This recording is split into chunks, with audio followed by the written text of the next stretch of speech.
Magandang hapon guys. So today papagupit lang tayo and pumunta sa shop. Yun ang magiging lakad natin ngayon. Kasi pupunta yung barkada ko sa shop ngayon. So para may kasama din siyang tumambay, diba?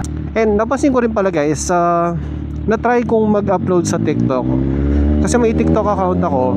Kaso nag-i-stream ako dun eh. Naglalaro ako ng Call of Duty Mobile dati. So pinilitan ko na lang yung pangalan nun. And then nag-upload ako ng iilang mga videos natin, yung reels from Facebook, tapos nilipan natin sa TikTok. And napansin ko ang dami niyang engagement compared sa Facebook. So parang TikTok is pinupush niya talagang maraming makapanood ng videos mo kung ko-compare mo siya sa Facebook. So kaya gusto ko siyang i-try to see what happens. Kasi parang mas maraming tambay sa TikTok ngayon kaysa sa Facebook eh.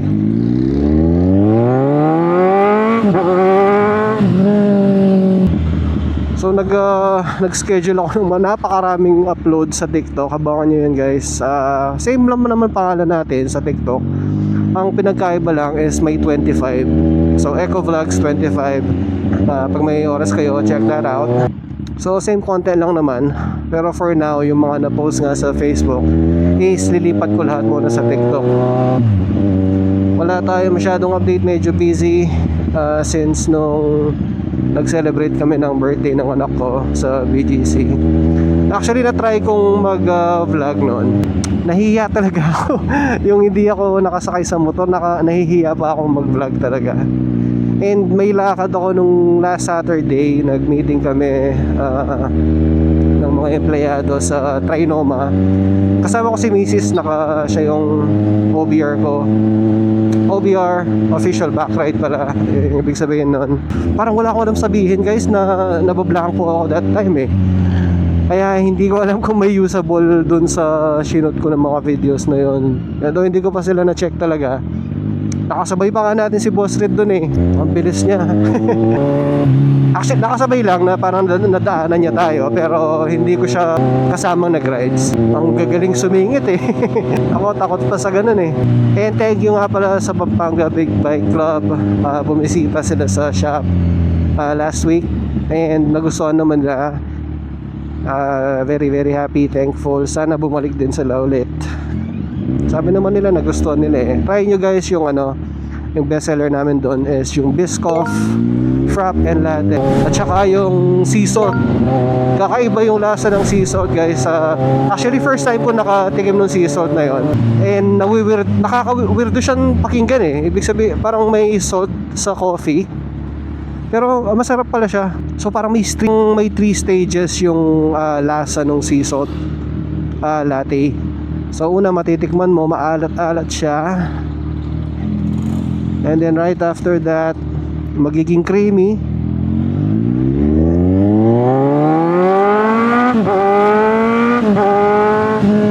And then malalasahan mo na yung coffee afterwards. Siguro yun yung sa akin, yung maubos ko yung isang cup dahil doon sa yun nga, parang tatlo yung stages na lasa niya eh. Nagko-complement lahat. May matamis, may salty, may creamy.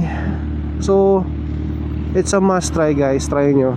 Eh what if yung mga nagpunta doon na subscriber or follower natin dito sa Eco Vlogs, bigyan natin ng discount, no? Pwede, di ba? What if lang naman, hindi pa naman sinabi sa mga partners, baka kumontra sila. Okay pala tong Komine na gloves na to. Kasi nung una hindi ko masyadong natitripan, parang madulas. Dahil din siguro nasanay na ako naka-gloves. Medyo alam ko na siyang laruin. Woo!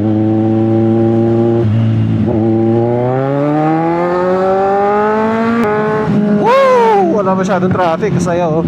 Pag-uwit tayo, sobrang mukha na akong ermitanyo sa buhok ko eh. Eto, totoo na pala guys. Hindi ko lang alam kailan, pero it's gonna be a Monday for sure. Pupunta tayo ng City of Baag. Kaso hindi si Eco gagamitin natin, baka si Sue, yung PCX natin, kasama yung dalawang tito. So i-vlog ko yun. I-mount ko tong 360 doon sa PCX. Madali lang naman kasi nakalabas yung naka-naked handlebar yun eh. Gusto ko sana to gamitin, kaso syempre baka hindi ko matiis, maiwan ko sila. Naka-Aerox pareho, version 2 yung kay sa tita natin na isa, yung isa naman naka version 1. Gusto ko sanang gamitin yung Aerox kaso baka masyado siyang bulabog, maingay yung pipe nun eh. So si PCX muna para comfort riding din. And tuturo ko na rin kung saan, kung paano puntahan yung ano pala, yung coffee shop. So if you're from San Fernando and going to Angeles, ito yung daan. So makikita nyo yung Carmelite, which is I'm sure alam nyo naman ang Carmelite Chapel. Ayan siya sa left side natin. Ito yung Carmelite Chapel. Ayan guys, diretso lang kayo, diretso lang hanggang doon sa intersection sa may 7-Eleven Holy Angel. Hindi tayo nakasapatos ngayon eh, para mabilis tayo makaalis.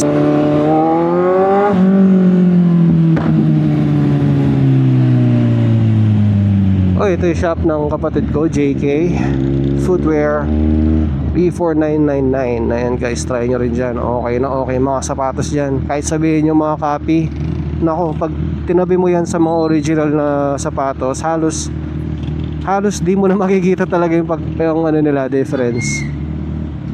Of course, yung mga materials iba pa rin. Pero kung hindi ka naman talaga collector ng mga original or branded shoes, di ba? Pwede na yan. Pang araw-araw na sapatos. Ang dami kong ganyan eh. Binibigyan lang ako. So ito pala, after doon, mag-right lang kayo. Ito na yung shop. Madali lang siyang puntahan guys.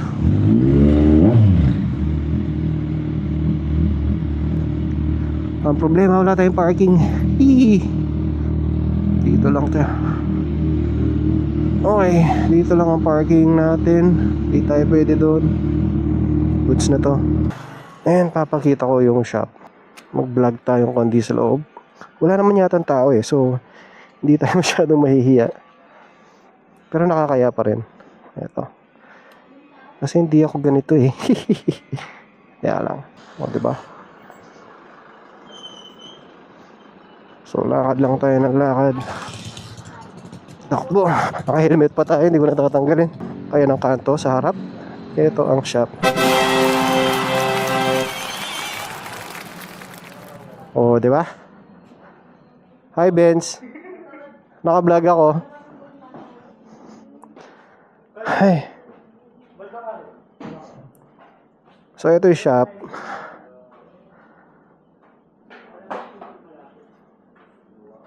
Diba? Simple lang.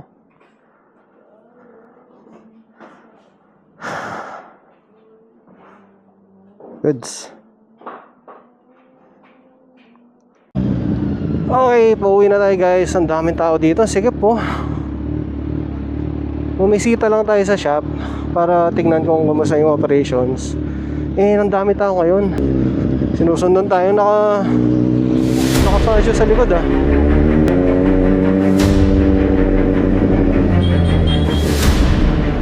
Ayun na nga.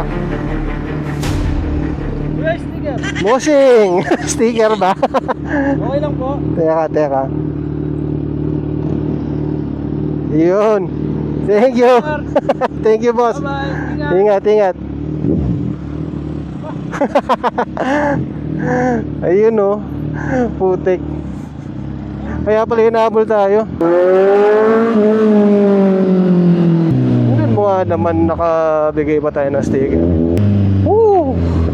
Grabe talaga yung traffic sa Angeles. Hindi ka talaga mag-enjoy magmotor. Pero na lang pag medyo gabi-gabi na. Pero pag ganitong oras guys, pag alas 5, ay naku, wag na muna kayo lalabas. Lalo na kung naka big bike kayo. Sobrang init kasi eh, kailangan lang natin magpagupit. Kaya yun. Tsaka wala akong content. Wala akong mapopost. Kaya nag-big bike na rin ako. Okay. Busog si Echo. Ito lang ang problema talaga pag naka-gloves ka. Kung may maghihingi ng sticker sa'yo, kailangan mo talagang tumigil muna. Buti na lang may nakalagay akong sticker dito sa left pocket. Madaling kunin. Uy, flat si kuya oh. Flat, parang flat ang gulong niya. Di kaya niya napapansin. Nung Sabado guys, di ba sabi ko nagbo-vlog sana ako. Kaso hindi ko na tinuloy. Isa sa naging reason is yung isang helmet natin, kulang yung magnet niya. So hindi ko malagay na maayos yung magnet. Ang nangyari, nahuhulog yung magnet. Sorry, yung mic. So tinanggal ko na lang, hindi na ako nag-plug. Baka mahulog siya todo. Buti na lang kasi yung helmet may parang, yung sa chin may parang cover pa siya eh. Parang buti na salo niya. Traffic. Ay, salamat. Uy, bago na naman tong tinatayo dito. Ano kaya to?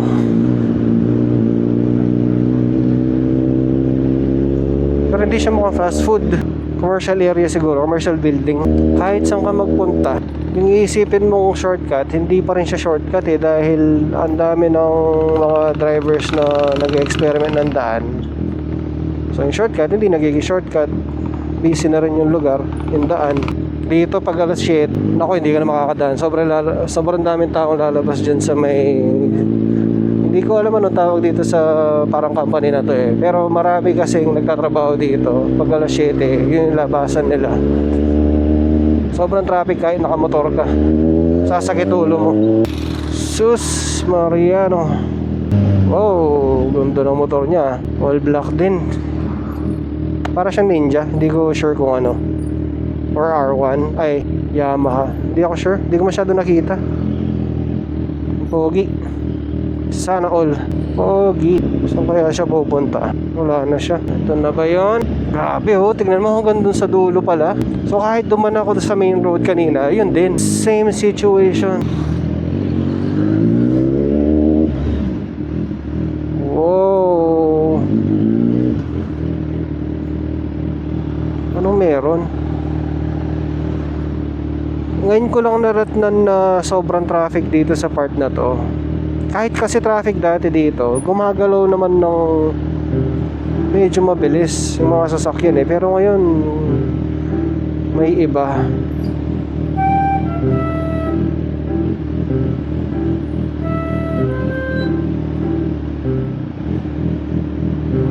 Grabe ang traffic. Gandang tignan ni Eko sa salamin.